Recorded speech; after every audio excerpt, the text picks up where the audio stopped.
শুভ দুপুর বন্ধুরা। আজ দেখো অন্যান্য দিনের থেকে একদম আলাদা একটা দিন আমার কাছে। তো দুপুরে রান্নাবান্না কিছু নেই, কাজকর্ম নেই, আমি বেরিয়ে গেছি। প্রথমে তো আমাদের এখানকার বিরাটি স্টেশনে চলে আসলাম। এখান থেকে টিকিট কাউন্টার থেকে টিকিট কেটে তারপরে ওই 3 নম্বরে যাব। তো এখানে দেখো ওভারব্রিজের ওপরে উঠলাম, উঠে বেশ একটু ছবি তুললাম।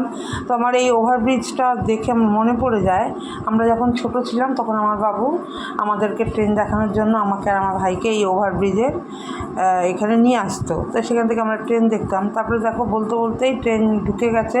তো আমিও উঠে গেলাম, আমি জেনারেলে উঠেছিলাম। তবে জেনারেলে উঠলে কী হবে, কোনো হেল্পই পাইনি, যে যার মতন বসেছিল। তো যাই হোক, আমিও খুব কষ্ট করেই বসে গেছি, ভীষণই কষ্ট হয়েছে। তো তারপরে দেখো এইখানে শেষের দিকে স্টেশন আসার কিছুক্ষণ আগে আমি উঠে দাঁড়িয়েছি। তো দেখলাম যে এত সুন্দর সবুজ, সেটা ভিডিও না করে পারলাম না। আর আমাদের এখানে যেগুলো পাওয়া যায় না। তারপরে দেখো চলে এসেছি ঠাকুরনগর স্টেশন। তো ঠাকুরনগর স্টেশনে দেখে এক ঠাকুমা এই সব সবুজ শাকসবজিগুলো বিক্রি করছে ঠাকুমা। তো তারপরে দেখো এখান থেকে ঠাকুরনগর স্টেশন থেকে আমি যেখানে যাব সেই জায়গাটা আমি চিনি না, জিজ্ঞাসা করে গেলাম টোটো করে। তারপরে দেখো সেখানে গিয়ে তো প্রথমে তার বাড়ি তো খুঁজে পাইনি। আর এখানে একটা বট গাছ আছে, বিশাল বড় একটা বট গাছ, আর একটা মন্দির আছে, শনি মন্দির। তো সেখানে প্রণাম করলাম। আর বট গাছটা দেখে আমার এত ভালো লাগছে। ওই এখন না, আগে গ্রামেই সবাই এই বট গাছের নিচে বসে কি সুন্দর বিশ্রাম করতো।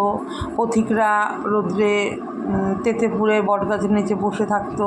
তো সেই জিনিসগুলোই না আমার ভীষণ মনে পড়ে গেছে। আর এইখানে কি বলতো, এইখানে আমার মার মাসির বাড়ি।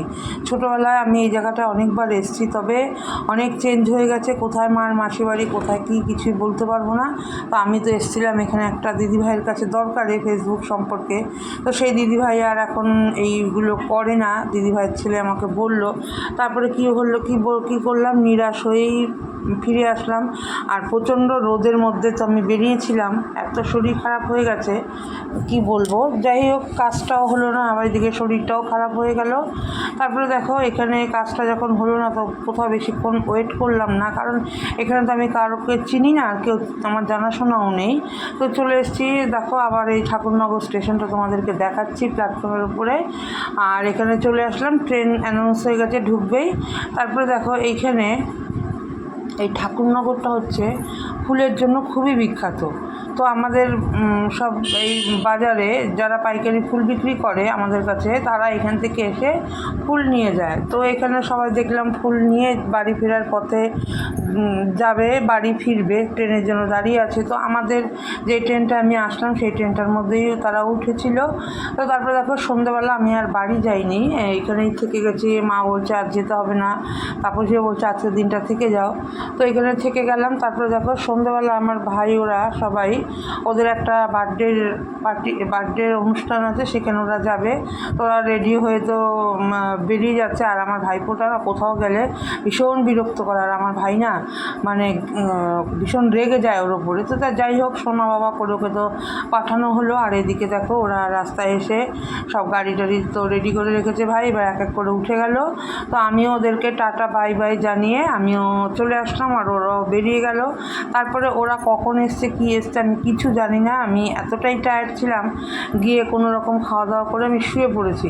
তো চলো বন্ধুরা, আজকের ভিডিওটা ছিল আমার একেবারে অন্যরকম, সব দিনের রুটিনের বাইরে ছিল ভিডিওটা। আর গিয়ে ভীষণ ভালো লেগেছে, চারদিকে সব কিছু দেখে তোমার ভীষণই ভালো লেগেছে। চলো ভিডিওটা